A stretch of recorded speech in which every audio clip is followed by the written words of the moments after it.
Fala, galera! Bem-vindos a este canal. Espero que você esteja muito bem na graça do nosso Senhor Jesus.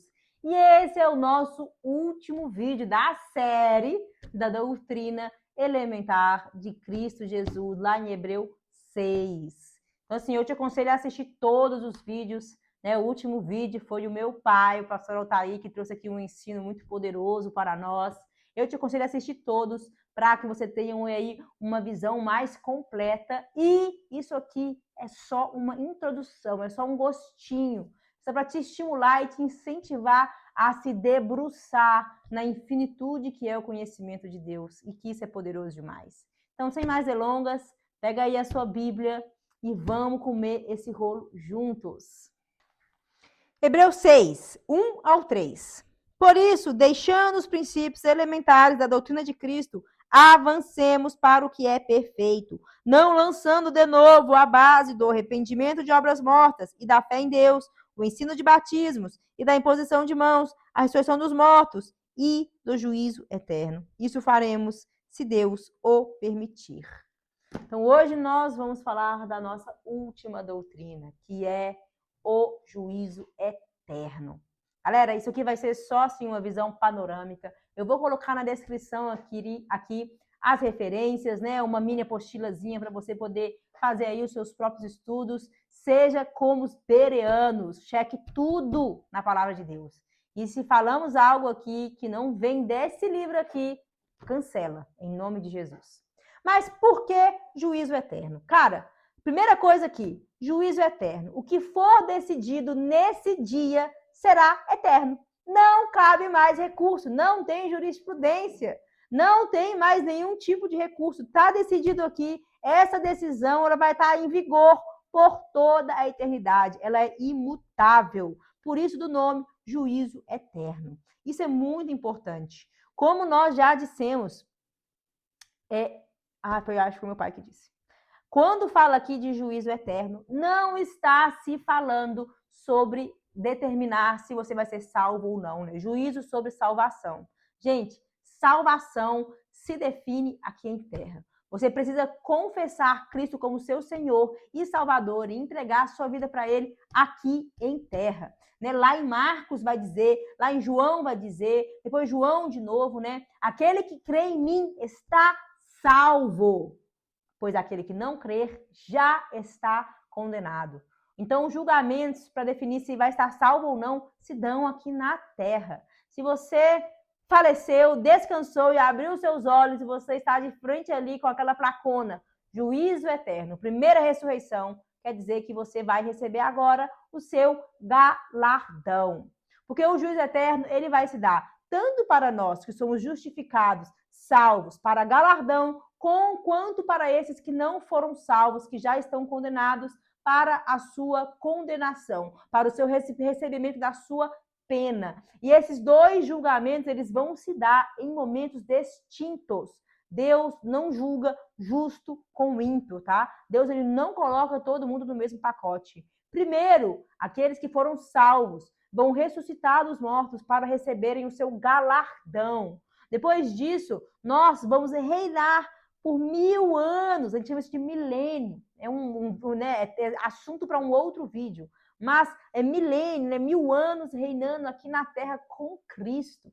Ao final desses 1000 anos, Satanás, que estará preso, vai ser solto, ele vai de novo enfeitiçar e tentar alguma dessas pessoas, e alguns vão ceder, vão cair, mesmo depois de ter reinado com Cristo por 1000 anos. E então se dará a segunda ressurreição dos mortos, que é para aqueles que não estão salvos, para receberem a sua condenação, onde Satanás será lançado no inferno, junto com aqueles que ele enrolou, né? Que foram na onda dele, que foram enganados, que cederam ao pecado e que agora receberão a sua condenação. Eu sei que é um assunto bem profundo, mas é muito importante a gente entender isso. Deus não julga justo com ímpio. Né? Nós, primeiro, que fomos salvos, vamos ressuscitar para recebermos galardão. A gente vai desfrutar desse galardão, né? Eu acredito que isso é autoridade, que isso é acesso. Mas, enfim, não vou entrar nesse assunto também. Vamos desfrutar desse galardão por 1000 anos. Então, depois, se virá a segunda ressurreição, que é para aqueles que não foram salvos, que vão receber a condenação, aonde Satanás vai ser lançado no inferno perpetuamente, de lá ele não vai sair mais, e nós continuaremos aqui com Cristo.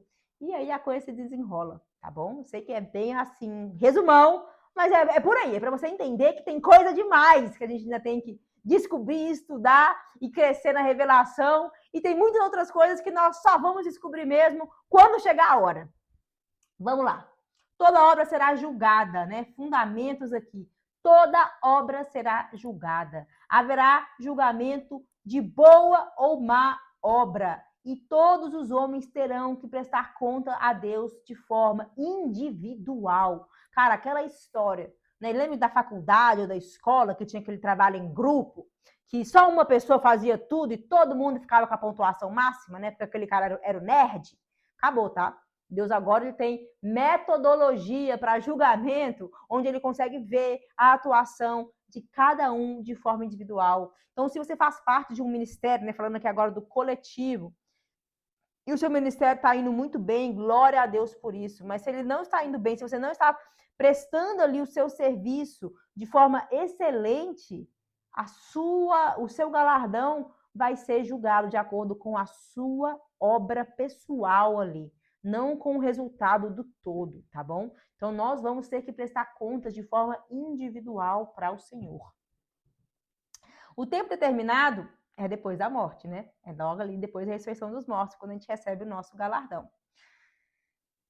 2 Coríntios 5:8, né? Depois você lê aí, mas é por isso que nós nos esforçamos. É muito importante a gente entender que todo o nosso esforço, todo o nosso empenho em avançar ao reino dos céus é porque, de fato, nós vamos ser galardoados por isso. Nosso esforço não é em vão. Às vezes a gente acha, né, que, cara, eu tô aqui trabalhando arduamente, né, dando a face para a pessoa me bater, dando a outra face, perdoando, tendo que aconselhar, servindo aqui, morrendo para mim mesmo, esforçando tanto. Não é em vão. Não é em vão. Se você não está vendo, talvez, um retorno agora, aqui nesses termos, não se preocupe. Cara, no mundo vindouro, quando Jesus voltar, ele vai te galardoar e ele é justo. Ele é justo. Deus não fica devendo nada para ninguém. Existe algo melhor. Inclusive, eu vou te falar, isso é para mim também, cara. A gente tem que parar de esperar um retorno aqui nessa terra e entender que o retorno que a gente está aguardando para quando Jesus voltar vai ser muito melhor. Então, a gente não se esforça à toa. É porque nós estamos sendo movidos por algo que é superior. E isso é muito importante, porque, gente, no céu não tem socialismo. Haverá diferentes níveis de recompensa. Cara, é muito importante a gente saber disso. Porque Deus chamou um para plantar, o outro para colher, o outro para fazer não sei o quê, e cada um vai ser julgado de acordo com aquilo que fez e como fez. Cara, isso é muito importante. Cara, não vai ter ali uma régua, um socialismo para todo mundo. Tem um texto que eu amo. Cara, eu posso dizer que eu acho que é o meu versículo favorito. Ou um dos, que vai estar lá em Hebreus, capítulo 11, acho que é versículo 35, que vai dizer daqueles homens, né? Aqueles homens que estavam ali em posição de martírio, e eles poderiam optar por meio da fé, pedir por um alívio, né? Pedir por um milagre, para eles serem soltos, mas eles recusaram pedir por misericórdia, eles preferiram morrer eles preferiram morrer ali por Cristo em prol de receber uma salvação superior, um prêmio superior. Cara, pensa só, eles estavam ali para morrer e em vez de pedir por socorro, eles poderiam, Deus, nos livra aqui agora, pá! Eles não nos livre, Deus, nos deixe morrer, nos deixe perecer, porque nós estamos visando aqui uma recompensa que é superior. Uma salvação superior. Quer dizer que se tem uma salvação que ela é superior, tem uma que é inferior. Não existe socialismo no céu. Cara, nem no inferno, tá? Que também vai ter diferentes níveis de condenação. Né? O socialismo não funciona nem para o inimigo, nem ele quer. Isso é só um parêntese aqui. Toda obra será julgada. Passaremos pelo fogo. Cara, é muito legal esse texto. Vai estar lá em 1 Coríntios 3, do 12 ao 15, tá? Tá ali nas referências para você. Mas é muito importante, porque tudo aquilo que a gente faz, gente, vai ser provado, sabe? E é muito bom que as nossas obras, elas permaneçam. Aí vai falar no texto daqueles que construíram com ouro, com prata, com pedras preciosas, e daqueles que construíram com feno, com palha, com madeira, que são materiais que são altamente corrosivos, né? Que eles queimam muito rápido no fogo. E fala aquelas pessoas que construíram com esses materiais, que vão ser queimados pelo fogo, eles vão chegar no céu, vão ser salvos, mas como quem chegou lá queimado, né? Com cheiro de chamuscado. Quer dizer que as obras não passarão. Mais ou menos assim, pensa que você juntou ali uma aposentadoria a vida inteira e quando você aposenta, você descobre que você não tem nada. Gente, fazer o que é certo tem que ser feito da maneira correta. Existe uma maneira certa de fazer o que é certo. Os fins não justificam os meios. O que é certo deve ser feito da maneira certa. Deus não escreve certo por linhas tortas. Tudo que Deus faz é certo. Quando a gente for construir, fazer o nosso chamado, aquilo que Deus nos chamou, a incumbência que Ele nos deu, temos que fazer com excelência. Não visando uma vanglória própria, uma glória própria, não visando só o reconhecimento humano, não fazendo por interesses próprios, não fazendo desleixadamente de qualquer maneira, fazendo com excelência, buscando glorificar o Filho de Deus, visando um galardão eterno. É muito importante a gente saber disso. Outra coisa que é muito importante, cara, Deus está muito preocupado com a qualidade, mais do que com a quantidade. Ele vai nos recompensar não pelo quanto fizemos, e sim pela fidelidade em fazer o que ele nos pediu. Tem aquela parábola lá em Mateus 20, do 1 ao 16, cara, que é poderosíssima, né? Que é daquele senhor que tinha lá uma vinha. Aí ele contrata ali os seus trabalhadores no início do dia. E aí depois, no meio do dia, ele vai lá, encontra alguns caras na praça à toa, contrata eles também. Aí depois ele vai lá, no fim do dia, tem mais alguns caras lá, contrata eles também. Eles trabalham quase que só uma horinha ali na lavoura. E aí volta no fim do dia, ele vai pagar ali os seus trabalhadores. E aqueles que trabalharam mais ficam achando que vão receber mais.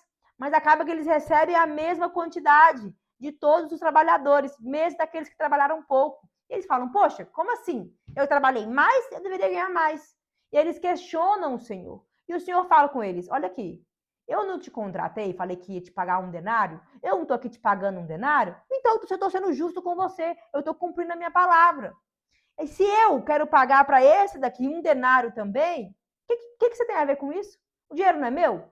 Eu não posso ser justo da maneira que eu bem entender? Eu não posso ser bom? Qual é o seu problema com isso? Ele não está colocando aqui uma régua de socialismo, não, gente.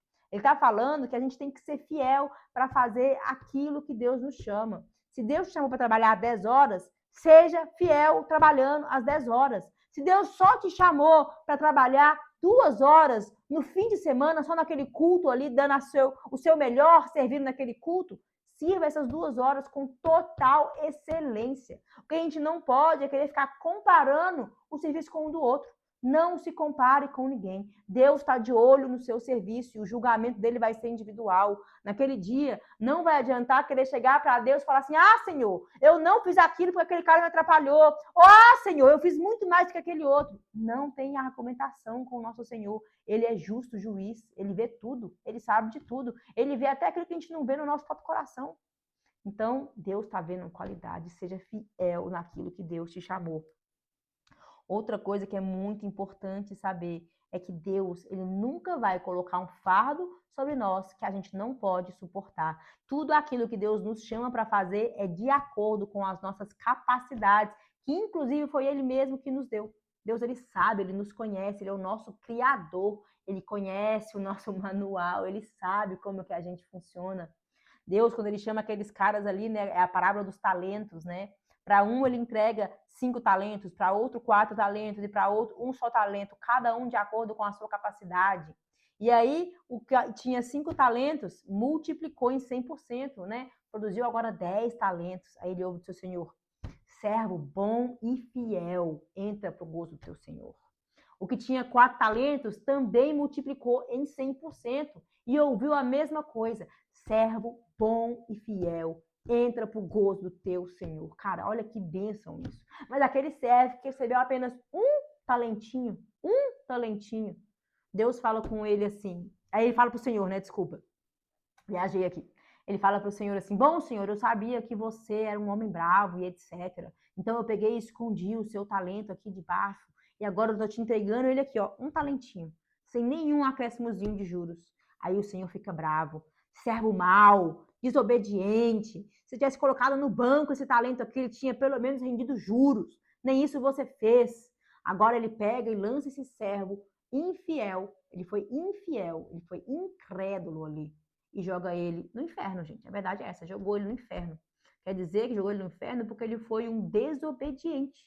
Ele foi deliberadamente desobediente. Ele sabia que ele tinha que fazer algo.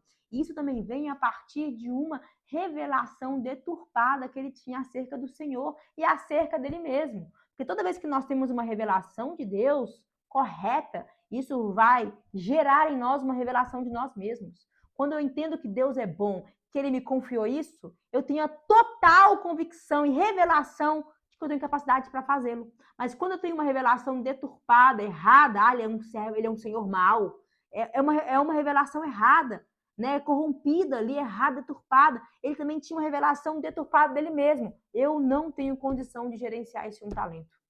Olha só que problema. Isso culminou na perca da salvação dele. Gente, tenha muito temor com aquilo que Deus te confiou. E para encerrar, eu queria agora abrir, só para a gente ler esse último texto, que vai estar lá em Lucas, Lucas 12, versículo 47 e 48, vai dizer assim: aquele servo que conheceu a vontade do seu senhor e não se aprontou, nem fez segundo a sua vontade, será punido com muitos açoites. Aquele, porém, que não soube a vontade do seu senhor e fez coisas dignas de reprovação, levará poucos açoites. Mas aquele a quem muito foi dado, muito lhe será exigido. E aquele a quem muito se confia, muito mais lhe pedirão. O que está dizendo aqui? Basicamente assim, se você sabe a vontade de Deus para sua vida, faça. Se você não sabe, procure saber. Vai orar, vai fazer. Se você não sabe qual é a vontade de Deus para sua vida, você está servindo numa igreja e tem, sei lá, tem que ajudar na limpeza, limpe. Se você não sabe o que você tem que fazer, que Deus te mandou, qual é o seu chamado, e você mora numa casa e tem vasilha para lavar, lave. Deus ele vai te revelar qual é a vontade dele. E assim que você souber, comece a praticá-la. Não enrole, porque se você souber e você não colocar em prática, Deus vai te cobrar isso. É muito importante nós sabermos disso. Deus tem um chamado, um propósito para cada um de nós. Cada um de nós aqui somos um acerto da parte de Deus. Nós não estamos aqui em vão. Deus, ele nos convida a participar do plano dele. E não só o privilégio imenso que já é de participar do plano dele, ele nos promete um galardão, um pagamento quando ele voltar, que é acesso à presença dele. Caraca, isso tem que explodir a nossa mente, tem que abrir os nossos olhos. Tem mais. E é claro que também isso não fala só sobre você servir na igreja 7 dias por semana, todos os cultos. Talvez o teu chamado é levantar e avançar o reino dos céus em qualquer uma das 7 esferas da sociedade. Seja aí no teu trabalho, seja aí agora trabalhando como, sei lá, arquiteto, advogado, médico, faxineira, manicure, seja como for, exerça o teu chamado. Cara, se você tá no teu trabalho aí, você trabalha numa loja, numa empresa, seja o que for, ou trabalha, sei lá, no clínico, fazendo faxina, avance o reino dos céus. Cara, é em tempo e fora de tempo. Deus tem um chamado para a vida de cada um de nós. Avance o reino dos céus. Descubra, busque intimidade com o Senhor para entender o que Ele quer, o que Ele espera, qual que é o convite dele para você participar do plano dele.